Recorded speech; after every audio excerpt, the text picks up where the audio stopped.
রোজায় নিত্যপণ্য সহনীয় রাখার ঘোষণা দিয়েছে সরকার।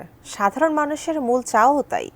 ফলের বাজার পরিস্থিতি জানবো সহকর্মী ওয়ালিউল সাকিবের কাছ থেকে। সাকিব, ফলের বাজারের বর্তমান দাম দর, বাজার দর কি দেখতে পাচ্ছেন আপনি? একটু জানান আমাদের।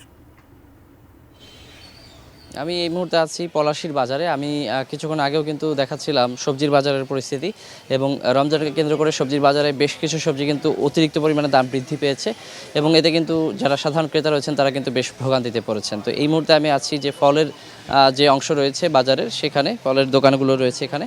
তো ফলের দামে আমরা দেখতে পাচ্ছি যে তেমন খুব একটা পার্থক্য আসলে এখন পর্যন্ত নেই। বিশেষ করে যদি খেজুরের কথা বলি, খেজুর কিন্তু বিভিন্ন ধরন বেঁধে বিভিন্ন প্রকারের খেজুরগুলো বিক্রি হচ্ছে মোটামুটি 250 টাকা থেকে শুরু করে 1200 টাকা 1400 টাকা পর্যন্ত কেজি বিক্রি হচ্ছে। বিশেষ করে জিহাদি খেজুরটি কিন্তু 250 টাকায় পাওয়া যাচ্ছে।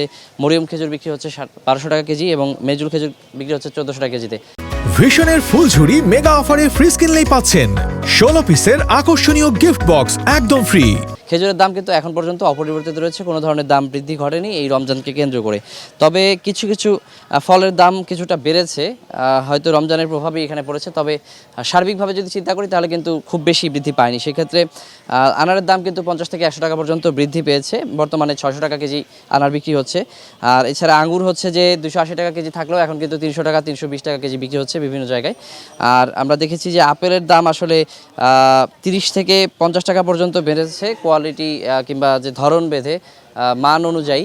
সেক্ষেত্রে এই তিনটি ফল ছাড়া মোটামুটি সব ফলে কিন্তু বলা যায় যে স্বাভাবিকই রয়েছে। আর তরমুজের কথা যদি বলি, তরমুজ কিন্তু আমরা দেখেছি যে 60 থেকে 65 টাকা কেজি ধরে কোথাও কোথাও বিক্রি হচ্ছে। আর যারা পিস হিসেবে বিক্রি করছেন তারা থেকে কিন্তু 300 থেকে 500 টাকা পর্যন্ত বিক্রি করছেন। সেক্ষেত্রে পিসের ক্ষেত্রে আমরা দেখেছি যে 50 থেকে 100 টাকা পর্যন্ত বৃদ্ধি পেয়েছে আকার ভেদে। তবে কেজির ক্ষেত্রে আমরা এখন পর্যন্ত দেখতে পাচ্ছি যে তেমন দাম বৃদ্ধি পায়নি। তো এখন পর্যন্ত এই ছিল আমার কাছে ফলের বাজার থেকে সবশেষ খবর। এবং সবজির বাজারের খবর আমি জানিয়েছি যে সেখানে কিছুটা অস্থিরতা থাকলেও ফলের বাজারে তেমন কোনো অস্থিরতা নেই।